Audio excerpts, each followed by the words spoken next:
নমস্কার বন্ধুরা, বাবুই পাখির ভুঁড়ি ভোজে তোমাদের সবাইকে আরও একবার স্বাগত। আশা করি তোমরা সবাই খুব ভালো আছো। আজকের পর্ব আমার 6, কিন্তু 6 নম্বর পর্বে এসে আজকের রেসিপিতে বেশ কিছু গল্প তৈরি হয়েছে। যেমন আজকের রেসিপিটার নাম খুঁজতে গিয়ে যেমন আমার মাথা খারাপ হয়ে গেছে, তেমনই ইনগ্রিডিয়েন্টস দিতে গিয়েও বেশ মাথা খারাপ করা কিছু জিনিস আমি এখানে দিয়েছি। তো বেশ মজা লাগছিলো আজকে রান্নাটা করতে। একটু এক্সপেরিমেন্টাল রান্না করেছি, কিন্তু ঘরোয়া ইনগ্রিডিয়েন্টস দিয়ে। তো আজকে একটা কম্বো রেসিপি নিয়ে তোমাদের সাথে আমি চলে এসেছি। কম্বো রেসিপির নাম খুঁজতে ওই যে বললাম প্রচণ্ড মাথা খারাপ হয়ে গেছিলো।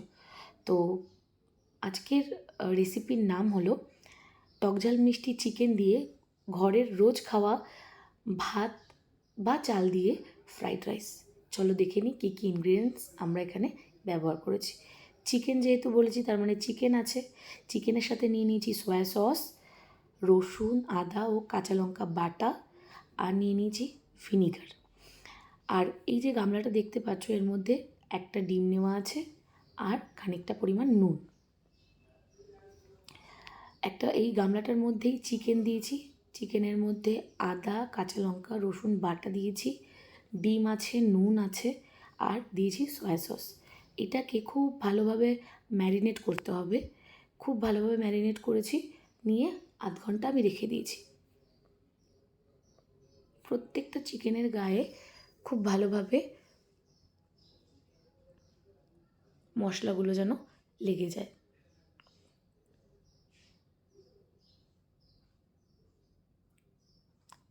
দেখো, খুব ভালোভাবে আমি এখানে ম্যারিনেট করে নিয়েছি।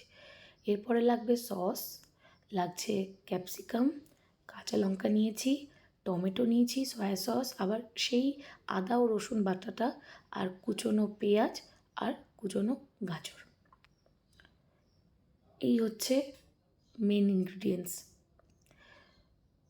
ম্যারিনেট করা হয়ে গেলে আমি এখানে 2 থেকে 3 চামচ পরিমাণ দিয়ে নিচ্ছি অ্যারারুট। আমি কর্নফ্লাওয়ার ব্যবহার করিনি, অ্যারারুটটাই ব্যবহার করেছি। এখানে চিকেন আছে মোটামুটি ধরে নাও 900 থেকে 1 কেজি মতো।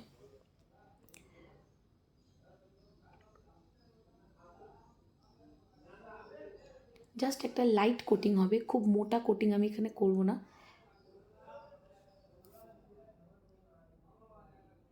যেটা দোকানে করে আর কি, কর্নফ্লাওয়ার বা অ্যারারুটের কোটিং খুব মোটা করে দেয়, আর ভেতরে চিকেন থাকে একটুখানি। তো আমি যেহেতু এখানে ঘরোয়া ভাবেই করছি বা বানাচ্ছি, তো সেই জন্য আমি এখানে অ্যারারুটের পরিমাণটা জাস্ট হালকা একটা কোটিং হবে সেইভাবেই দিয়ে নিয়েছি। এটাকেও খুব ভালোভাবে মাখিয়ে নিচ্ছি ম্যারিনেট করা চিকেনের সাথে।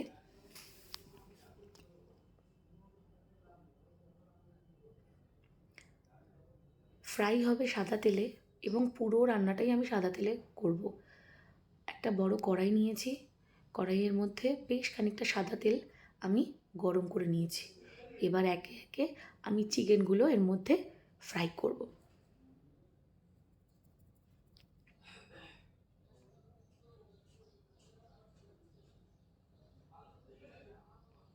একটা একটা করে চিকেন যতটা পরিমাণ ধরবে একবারে আমি দেব, এবং আরও দুবার হয়তো আমি করে নেব, করতে হবে আর কি, যতটা পরিমাণ চিকেন আছে। তো এই তেলটায় যতটা পরিমাণ চিকেন দেওয়া সম্ভব, এবং সেগুলো ফ্রাইও হবে, তো তাদের স্পেসও দিতে হবে। তো এই জন্য দিয়ে নিলাম আমি যতটুকু পরিমাণ এই তেলটার মধ্যে দেওয়া সম্ভব।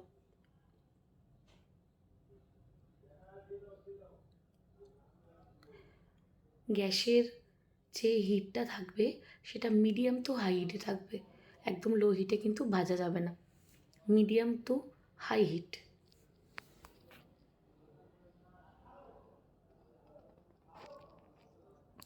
একটা পিস একটা পিস যেটা মাঝখানে দিয়েছি ওটাকে লক্ষ্য করবে, দেখবে বাকিগুলোর থেকে ওটা মানে ব্রাউনিশ হয়েছে। ওটাকে দেখে আমরা বাকিগুলো উল্টে দেব।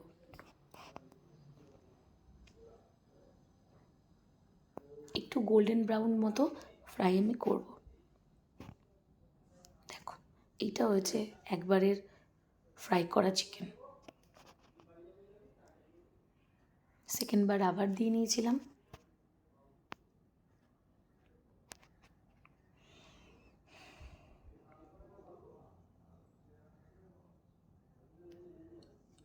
আবারও ফ্রাই করে তুলে নিয়েছি।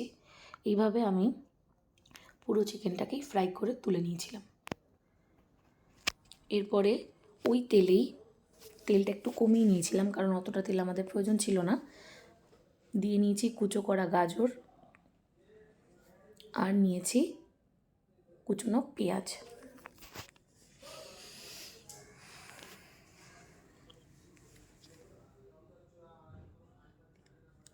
এই হচ্ছে পুরো চিকেন ফ্রাই করা।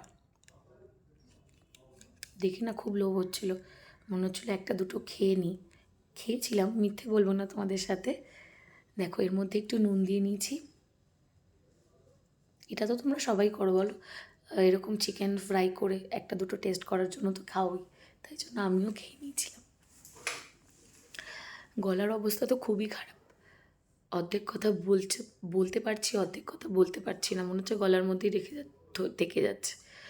চলো, ওটাকে ভালোভাবে নেড়ে নেওয়ার পর আমি এখানে টমেটো নিয়েছি, একটা টমেটো কুচি করে নিয়েছিলাম। খুব ভালো করে নাড়াচাড়া করে নিয়েছিলাম।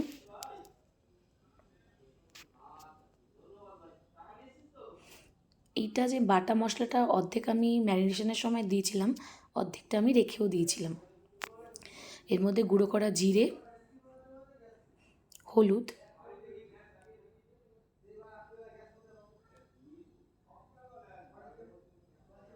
আর কাশ্মীরি লঙ্কা গুঁড়ো নিয়ে একটা পেস্ট, ওই পেস্টটাকেই একটু জল দিয়ে লিকুইড করে নিয়েছিলাম। আচ্ছা, বলছিলাম না একটা মজার ব্যাপার, আমার মনে হচ্ছিলো এটার সাথে আমি একটু আলু দেবো। তো অনেক ভেবেচিন্তে দেবো কি দেবো না, কটা আলু কেটে আমি এই ফ্রাইটার মধ্যে দিয়ে নিয়েছি, এবং এটার সাথেই আমি আলুটাকে ফ্রাই করব। তোমরা চাইলে দিতেই পারো, যারা মনে করছো আলু দেবে না, পছন্দ করো না, তারা স্কিপ করতে পারো।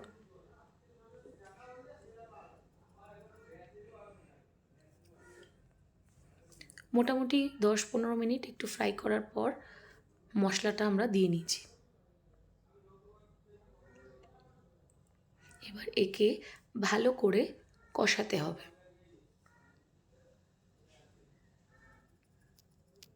এই কষানোর সময় আলুটা 70% মানে রান্না হয়ে যাবে বা সেদ্ধ হয়ে যাবে।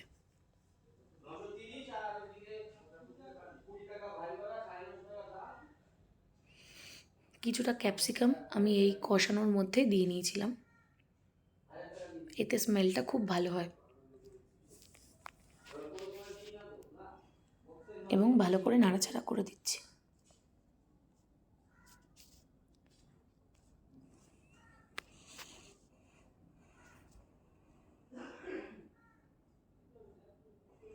দিয়ে নিলাম সস, যতটুকু পরিমাণ তোমাদের টক মিষ্টি ঝাল, যেহেতু এই জন্য টকের পরিমাণটাও সমান রাখতে হবে। সস দিয়ে নিয়ে খানিকটা নাড়াচাড়া করে নিয়েছি।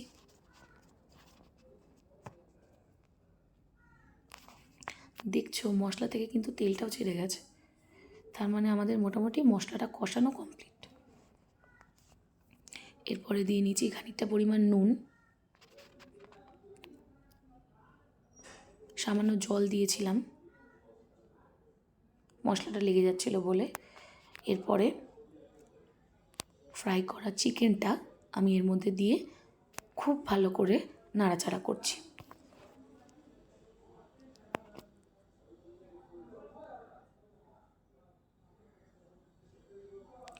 আসলে অনেকটা চিকেন তো, নাড়াচাড়া করতে গিয়ে কড়াইটা একটু এলোমেলো হয়ে যাচ্ছিল।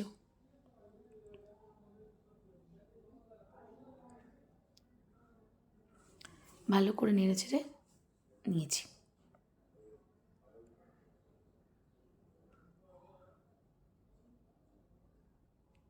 এরপরে 2 বা 1 টেবিল চামচ ভিনিগার এখানে অ্যাড করব।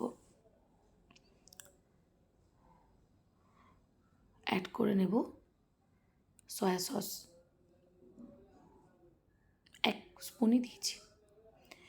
এরপরে একটা বাটির মধ্যে আমরা এখানে 1.5 টেবিল চামচ মতো কর্নফ্লাওয়ার নিয়ে নিয়েছিলাম, আর নর্মাল জল একসাথে মিক্স করে নিয়েছিলাম।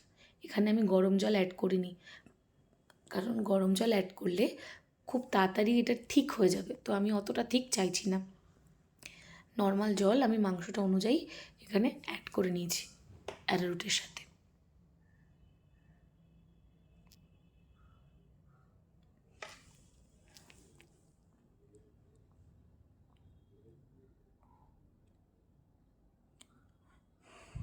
এই হচ্ছে মাংসর এখন আমাদের বা প্রিপারেশনের স্টেজ, এই স্টেজে আছে।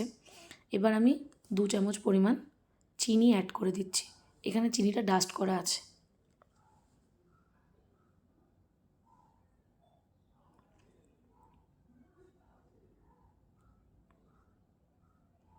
এবার দিয়ে নিচ্ছি আমি কর্নফ্লাওয়ারের ওই জলটা। কর্নফ্লাওয়ার বলো অ্যারারুট বলো, আমি এখানে অ্যারারুটই নিয়ে নিয়েছি, তোমরা চাইলে কর্নফ্লাওয়ার নিতেই পারো। অ্যারারুটের জলটা আমি এখানে অ্যাড করে নিয়েছি এবং একে খুব ভালোভাবে নাড়াচাড়া করে তারপর আরও 15 থেকে 20 মিনিট একে আমি রান্না করব।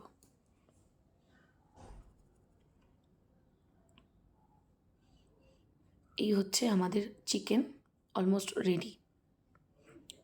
এইবার চলে যাব আমি ফ্রাইড রাইসে। ফ্রাইড রাইসের জন্য আমি নিয়েছি কড়াইয়ের মধ্যে গাজর আর কিছুটা বিনস নিয়ে বয়েল করে নিয়েছি। বয়েল না, মানে হাফ সিদ্ধ। এখানে নিয়ে নিয়েছি ক্যাপসিকামের কুচি, আর যে ভাত আমরা খাই সেই ভাত এখানে করে নেওয়া আছে। অল্প নুন দিয়ে সেই ভাতটাকে আমি এখানে করে নিয়েছিলাম, যে ভাত আমরা রেগুলার খাই সেই ভাত। এবার ফ্রাইড রাইসটা বানানোর জন্য নিয়ে নিয়েছিলাম কড়াইয়ের মধ্যে নিয়েছিলাম, গরম করে নিয়েছিলাম অবশ্যই সাদা তেল।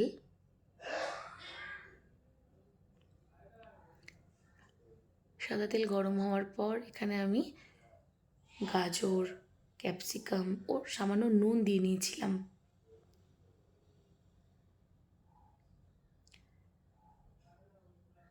গাজর, বিনস আর ক্যাপসিকাম 3টে একসাথেই আমি এখানে দিয়ে দিয়েছিলাম।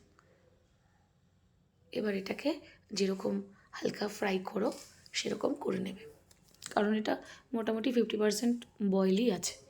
এবার কুচনো লঙ্কা দিয়ে দিয়েছি, এটা যে যার স্বাদ মতো দেবে। ভালোভাবে নাড়াচাড়া করে নিচ্ছি। যেহেতু চাল ফোটানোর সময়ও আমি নুন দিয়ে নিয়েছিলাম, এর জন্য খুব বেশি নুন আমি ফ্রাইয়ের জন্য দেব না।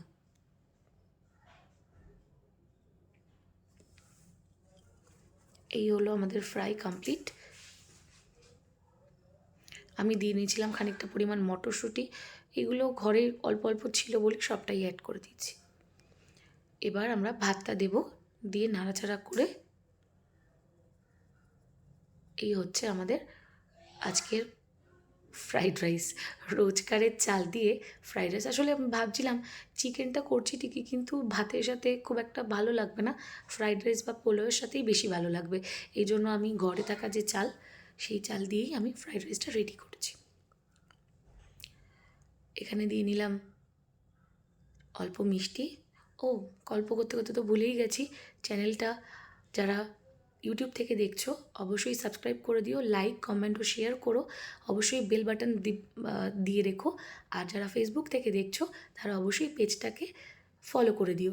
লাইক কমেন্ট শেয়ার করতে ভুলো না কিন্তু। তোমরাও এটা বানিয়ে আমাকে অবশ্যই জানিও কেমন হলো। খুবই টেস্টি একটা রেসিপি, যদিও একটু এলোমেলো, তবুও ট্রাই করো। এই দেখো আমি এখানে ফ্রাইড রাইসের সাথে সার্ভ করেছি। ভীষণ টেস্টি একটা রেসিপি। ওকে, আজকের মতো টাটা, বাই।